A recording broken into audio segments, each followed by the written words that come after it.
seperti pedalaman Papua inilah yang mungkin akan memiliki peluang ke depan bahwa alas kaki itu bakal laku gitu. Terbukti pada saat tentara dan polisi itu, TNI dan Polri itu membagikan sepatu kepada murid-murid sekolah, mereka senang gitu. Mereka senang. Ini artinya mereka sebenarnya butuh akan alas kaki. Ya, halo, assalamualaikum teman-teman Wani Dagang. Jumpa lagi dengan saya Hendy, penghuni channel Wani Dagang. Apa kabar teman-teman semua? Semoga teman-teman dalam keadaan sehat selalu. Amin amin ya robbal alamin. Baiklah, kita lanjutkan sharingnya teman-teman. Tak bosan-bosan saya ngoceh sharing untuk memotivasi teman-teman semua dan juga memotivasi diri saya sendiri. Terutama bagi teman-teman yang baru memulai usaha, tayangan ini cocok untuk teman-teman semuanya. Oke, baiklah. Teman-teman, di pertemuan sebelumnya saya sudah membahas ide bisnis teman-teman. Ide bisnis atau peluang bisnis yang tentunya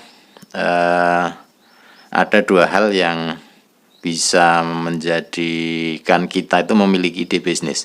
Yang pertama adalah berpikir tepat teman-teman. Berpikir tepat yaitu memastikan bahwa ada peluang teman-teman. Itu. Nah, kemudian yang kedua, perspektif. Perspektifnya ini juga harus tepat teman-teman, yaitu bahwa peluang yang ada, yang hasil pemikiran kita tadi, itu kita optimis. Optimis apa? Optimis bakal sukses teman-teman. Optimis sukses untuk peluang itu jika dikerjakan akan sukses itu. Dan juga tentunya di sini pemikirannya harus jangka panjang, artinya kita harus punya visi teman-teman. Nah, saya lanjutkan teman-teman pada konten kali ini. Nah, saya awali dengan sebuah ilustrasi. Nah, ilustrasi ada perusahaan alas kaki. Nah, alas kaki ini bisa sandal, bisa sepatu ya teman-teman. Nah, pimpinan perusahaan mengutus kepada marketingnya, katakan marketingnya itu ada si A dan si B. Nah, si A dulu suruh berangkat. Si A suruh berangkat kemana? Ke daerah pedalaman. Ke daerah pedalaman, di situ suruh observasi, melakukan survei, mengetahui banyak hal tentang kawasan itu, sehingga kira-kira bisa nggak kita memasarkan alas kaki atau memasarkan sepatu atau sandal di kawasan itu gitu.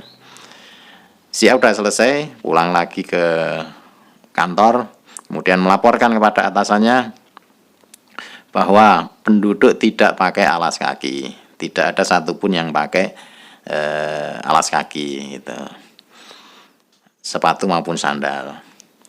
Nah, kemudian selanjutnya ada lagi nggak yang mau dikatakan atau diomongkan? Nah, si marketing si A tadi menjawab, alas kaki atau sepatu atau sandal itu tidak bisa dijual di kawasan tersebut. Oke, itu kesimpulannya teman-teman untuk seorang marketing si A. Kemudian si B yang juga posisinya sebagai marketing. Nah, di situ berangkat ke pulau tersebut di tempat yang sama dan melakukan survei dan ulang lagi ke perusahaan melaporkan. Laporannya sama teman-teman. Sama untuk apa? Untuk kondisi di sana. Kondisinya apa? Penduduk tidak pakai alas kaki, sepatu atau sendal. Ya memang sama, karena pada tempat yang sama, pada kawasan yang sama. Kemudian ada lagi nggak yang bisa disampaikan ke saya gitu, kata atasannya. Nah, si B menyampaikan sepatu, sandal itu bisa dijual, bisa dipasarkan di kawasan tersebut. Dan saya katakan bahwa alas kaki mempunyai prospek yang bagus untuk jangka panjangnya di kawasan tersebut. Nah, itu teman-teman. Jadi antara si A dan si B itu kita bisa lihat memiliki perspektif dan juga persepsi yang berbeda. Penglihatannya sama, cuman persepsi atau perspektif itu berbeda. Yang satu tidak optimis, yang satu optimis. Nah itu teman-teman, jadi perspektifnya itu berbeda teman-teman, persepsinya juga berbeda. Next time kita bahas perspektif dan juga persepsi teman-teman. Nah, orang-orang seperti si B inilah yang akan meningkatkan produktivitas perusahaan. Dan orang-orang seperti si B inilah, saya katakan dia itu memiliki jiwa kewirausahaan, ada bibit-bibit kewirausahaan. Dan suatu saat mungkin dia juga akan memiliki perusahaan juga itu, karena memang optimis dan juga observasinya tepat itu. Tadi saya katakan berpikir tepat dan punya perspektif yang tepat. Itu untuk si A, ya dia secara visi mungkin kurang jangka panjang gitu. Dia hanya melihat pada saat sekarang. Jadi kalau sekarang tidak menemukan peluang, ya dia tidak bisa melihat jangka panjangnya seperti apa. Nah, tentunya teman-teman juga harus berlatih untuk melatih supaya memiliki perspektif yang bisa membangkitkan optimisme kita, dengan catatan pemikiran kita tepat gitu, kita berpikir tepat, karena memang peluang itu benar ada. Jangan sampai perspektifnya itu punya rasa optimis tapi sebenarnya nggak ada peluang. Nah itu juga tidak bagus, itu tidak matching gitu. Oke teman-teman, berbicara masalah pedalaman, di Indonesia juga masih banyak pedalaman teman-teman, dan juga masih ada yang tidak memakai alas kaki teman-teman. Nah ini ada berbagai faktor, misalkan di Baduy ya teman-teman, Baduy dalam itu sebagian dari mereka memang tidak memakai alas kaki gitu, karena memang itu kaitannya dengan adat, itu adat istiadat. Bahkan internet pun kan nggak boleh masuk, walaupun internet masuk gitu. Maka dari itu tetua adat di sana meminta kepada pemerintah itu agar internet tidak usah diarahkan ke kawasan tersebut. Itu kaitannya dengan adat. Nah kalau memang adatnya seperti ini, ya memang agak susah gitu untuk kita memasarkan alas kaki di sana, itu sulit untuk laku kecuali memang adatnya berubah itu. Nah berbeda dengan di pedalaman Papua. Di pedalaman Papua itu banyak anak-anak, murid-murid sekolah, dan tidak hanya anak-anak, itu ibu-ibu, bapak-bapak juga yang ada di pasar juga banyak yang tidak memakai alas kaki. Nah ini bukan karena adat teman-teman, tapi ini karena kebiasaan mereka, dan mereka menganggap itu adalah satu kenyamanan tidak memakai alas kaki gitu. Nah seperti pedalaman Papua inilah yang mungkin akan memiliki peluang ke depan bahwa alas kaki itu bakal laku gitu.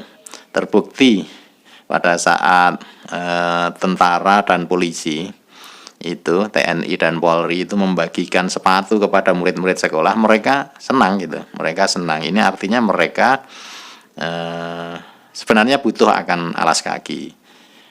Nah kalau berbicara jangka panjang, tentunya ini adalah pedalaman Papua inilah yang nanti akan menjadi prospek jangka panjang untuk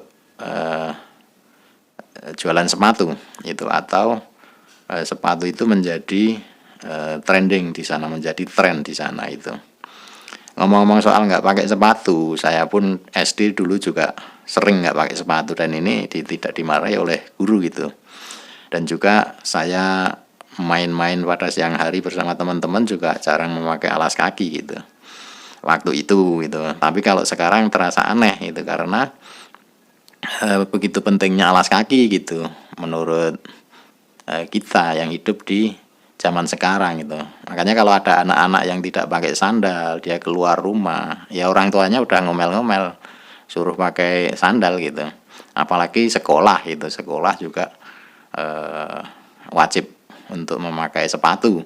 Di samping sepatu untuk melindungi kaki, itu juga bisa menjadi gaya gitu, gaya menjadi fashion kita itu. Gitu teman-teman. Nah, apa yang bisa disimpulkan dari bahasan kita kali ini? yaitu adalah bahwa perspektif itu jelas terkait dengan pemikiran itu, dan disitulah ada peluang bisnis, dan peluang bisnis itu nanti akan ditingkatkan menjadi ide bisnis. Nah, ide bisnis itulah nanti akan meningkat menjadi perencanaan, dan perencanaan itu harus ditindaklanjuti dengan action itu. Oke teman-teman, next kita bahas hal-hal yang mempengaruhi perspektif, ataupun di situ juga akan dibahas tentang persepsi. Jadi ikuti terus channel Wani Dagang supaya tidak ketinggalan. Teman-teman yang belum subscribe silahkan subscribe dulu dan nyalakan lonceng notifikasinya. Kemudian yang sudah subscribe saya ucapkan terima kasih dan selamat menonton video-video yang ada di channel Wani Dagang. Yang baru menemukan channel ini tentunya saya ucapkan salam kenal. Oke, saya akhiri, semoga ini bermanfaat bagi teman-teman semuanya. Salam buat keluarga, semoga sehat selalu. Wabillahi taufiq wal hidayah. Wassalamualaikum warahmatullahi wabarakatuh.